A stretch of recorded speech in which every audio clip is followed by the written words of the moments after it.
Now, where are we going? Well, this is the road to the exaflop. I just went out on the web and grabbed a few headlines. Oak Ridge, the Jaguar supercomputer, will be at 2.7 petaflops by the end of the year. In Japan, NEC and Fujitsu are working on 10 petaflop computers. IBM plans a 20 petaflop. And this is a quote from one of the exaflop studies. I'm on the Advanced Scientific Computing Advisory Committee for the Department of Energy. And they're heading straight toward the exaflop by 2018, 2020. So this freight train isn't about to slow down.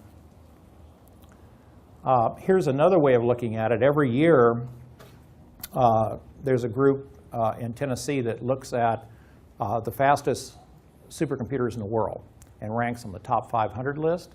So I just went there and got their chart. And so these are real machines. This is the number one fastest. This is the 500th fastest. And, or I guess this is the one. This is number one. This is the sum of all of them. But if you just look at this, this is the fastest particular computer. You can see it's a little bit stepwise, continuous. And it's going from 100 gigaflops. And up there is 100 petaflops, which is 2015. So unless something goes wrong with the way things have been going, and I don't see any reason for it, that's 10 to the 17, which is 10 times what Ray thinks is necessary to equal the computational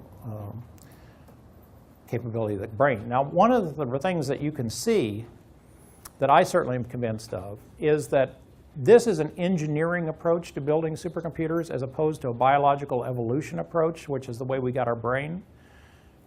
One way you can see they're very different is that this thing requires tens of megawatts of power, these supercomputers.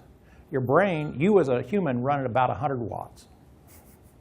So there's about the engineered computers are about 1 million times hotter, or that is 1 million times less efficient use of energy to do the same computation as your brain. And so I think we're kind of running out of steam on this engineered thing.